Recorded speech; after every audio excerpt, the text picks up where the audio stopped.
Eu sou o professor Renan Duarte e vou lecionar a disciplina de Ciências do 7º ano do Colégio Emaús. E 7º ano, tudo bem? Bom, então nesta videoaula vamos falar sobre o saneamento básico, tá? Um conceito muito importante, tá? Muito interessante, que a gente vai aprender nesta videoaula. Então, vamos para o nosso livro, tá? Na página 143, onde nós vamos iniciar a nossa aula, tá?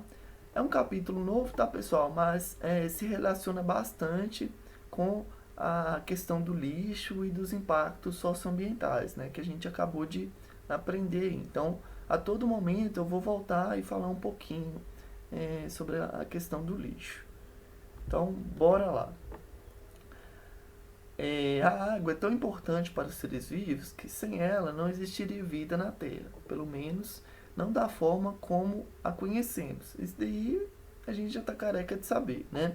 Além de ser essencial para a manutenção do funcionamento do nosso organismo, a água também tem grande importância na economia,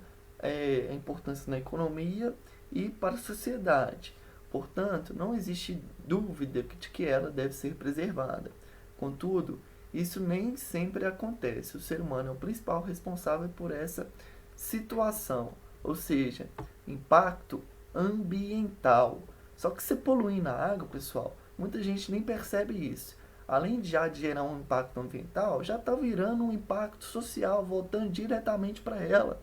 Né? A maioria das pessoas que descartam lixo no chão está impactando ela mesma, porque muito provavelmente esse lixo, você já sabe, né, das consequências. Jogou um pedacinho de plástico no chão ali, vem uma chuva, uma enxurrada, aquele plástico não vai ficar ali. Quanto tempo que um plástico demora para se decompor? Vocês lembram? Centenas de anos, não é mesmo? Então aquele plástico vai correr ali para um esgoto, no esgoto vai chegar no rio, vai poluir o rio, né? Polui toda a água do rio, vai que um dia não tem mais água suficiente para manter a demanda aí de toda a sociedade. E esse mesmo cara aí que joga, essa mesma pessoa que descarta um papel de bala no chão, né, pneu velho, é aquela mesma pessoa que gosta de ficar lavando o carro lá, né, 2 horas, gastando água à vontade, sem nem se preocupar com ela, não é mesmo? Então, devemos ter muita atenção nisso, pessoal. A água é abundante? Sim, tem muita água, né? Todo mundo agora vai falar, não, tem água demais. Sim, a água é um recurso que está sempre se renovando no planeta Terra. Não é à toa que ela sempre existiu aqui, não é mesmo? Só que a água potável não. A água potável é essa bonitinha que está aí no seu filtro, né? Que a gente adora beber. Ela, para se tornar potável, tem que ter muita tecnologia envolvida aí, tá? É muita coisa envolvida por trás, tá bom? Então, nós não podemos pegar uma água de um rio e levar diretamente aí para as nossas casas, né? Toda a rede doméstica. Elas precisam de ter um tratamento, principalmente pelo fato de a maioria dos rios, né, dos nossos rios, já conterem aí algum índice de poluição provocada por quem? Pois é, pelos seres humanos. Então é um problema muito extenso, uma questão muito importante, tá? Vamos estar sempre voltando nesse raciocínio. Então o saneamento básico é justamente isso, pessoal. É uma estratégia de promover, tá, Gil? Vou falar novamente, gente, isso daí. De promover, de dar água e esgoto para todas as residências. Isso daí, pessoal, é um direito de cada cidadão, né? Nós temos, né? Graças a Deus aqui em casa tem, né? A maioria da região do Barreiro que a gente possui um saneamento básico, tá? E só que existem algumas pessoas que não vão possuir, tá? E isso aí vai gerar o quê? Impactos socioambientais. Então, bora lá. Diariamente são lançados milhares de toneladas de resíduos domésticos, industriais, pesticidas e outras substâncias nos rios. Que novidade, né, pessoal? No Brasil, isso não é diferente. O Rio Doce, na foto, por exemplo, recebeu uma grande quantidade de rejeito de minério de ferro proveniente de uma mineradora instalada na região. Ao observar a imagem, você imagina os problemas que esse desastre pode ter causado? Impactos socioambientais, não é mesmo? Olha só, imaginem se nessa região aqui tivessem moradias, né? Pessoas morando. Primeiro impacto aí, as pessoas iam perder a casa, né? Ou seja, ia inundar tudo de lama, né? E outra coisa, outro raciocínio, provavelmente as pessoas que moravam perto do rio, grandes chances delas utilizarem os peixes para fonte de renda, ou seja, faz a pesca controlada lá bonitinha para se alimentar, alimentar o filho, vender, faturar um dinheirinho. Só que com esse tanto de rejeito que foi liberado, né? Como que faz? Acabou o peixe, acabou a população, né? A pessoa não tem moradia, não tem onde comer, não tem mais nada, não é mesmo? Então, vamos segurando a onda aí, vamos voltar nisso daqui a pouco. O que aconteceu com as pessoas que moravam no entorno do rio, né? Poxa, não tem nem para onde ir. O que faz com que um rio seja poluído? Como é possível recuperar um rio poluído? É possível? É, pessoal, só que não é de um dia para o outro. O que pode ser feito para impedir que mais desastres como esse aconteça? Ao final do capítulo, a gente vai chegar nessas respostas aí, tá? Que não são simples, pelo contrário, bem complexas, principalmente quando estamos falando do Brasil, tá, pessoal? Então, olha só, poluição da água. A qualidade da água está relacionada com o destino em que se dá a ela, tá? Para onde que ela vai. A água usada para gerar energia elétrica não precisa ter a mesma qualidade daquela que a gente usa para a gente ingerir, né? Porque para a gente ingerir elas têm que estar livre de qualquer tipo de micro-organismo patogênico, né? Ou seja, aqueles micro-organismos que podem gerar algum tipo de doença. Então ela tem que passar por um tratamento extremamente rígido. Agora não, aquela água que vai ser utilizada em uma hidrelétrica para a produção de energia não precisa de todo esse cuidado. Isso ocorre porque na água para consumo não pode conter micro-organismos, né? Enquanto a água para geração de energia elétrica não precisa do tratamento. Por isso, para considerar se determinada água está poluída ou contaminada, precisamos saber o uso em que ela terá e se a quantidade de poluentes e micro-organismos está acima do nível estabelecido, tá? Definido aí por um padrão de qualidade. Existem empresas, né, do governo, né, que estabelecem esses padrões de qualidade. E isso é extremamente importante. Assim, caso essa água contenha substâncias, né, ou micro-organismos patogênicos, pessoal, isso daqui, ó, é questão de prova, anota isso, tá? Micro-organismos patogênicos, você tem que saber a diferença de que é um micro-organismo e o que é um micro-organismo patogênico. Óbvio, todos os dois são micro-organismos, só que um gera doença e outro não, isso é importante. Afinal, nem todos os micro-organismos geram doença, tá? Em quantidade abaixo do padrão de qualidade, ela é apenas considerada contaminada, tá? Aí quando a gente está falando de água.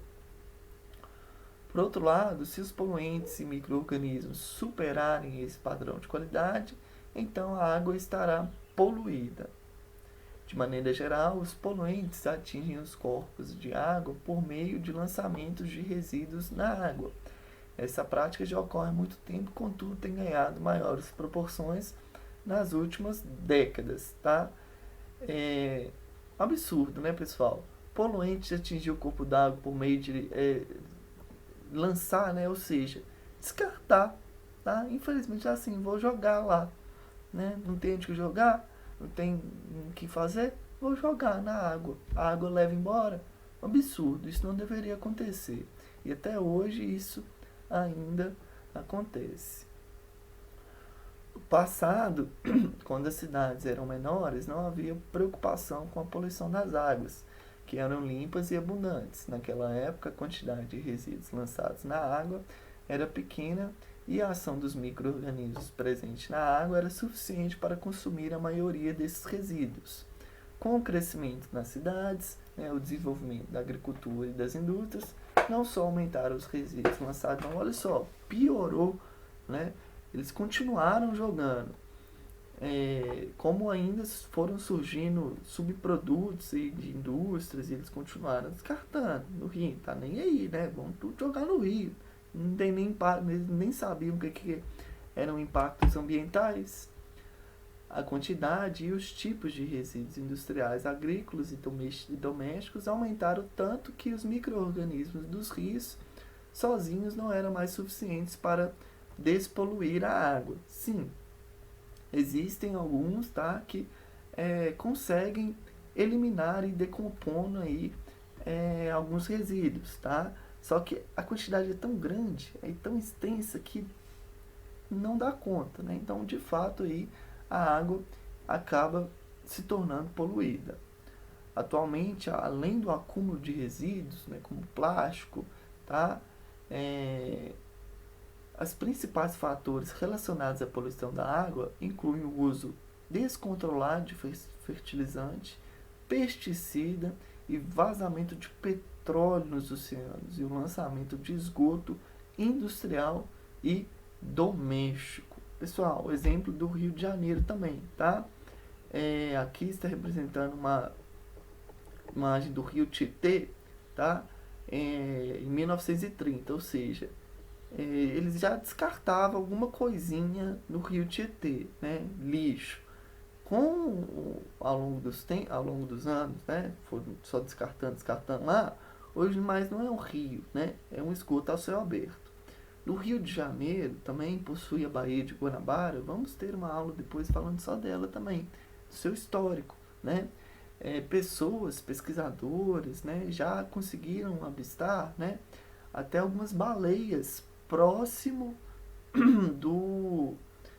das praias do Rio de Janeiro, né? Isso muito antigamente.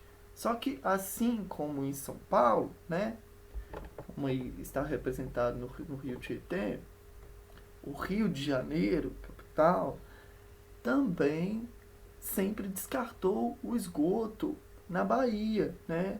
Ou seja, na região litorânea ali, no mar.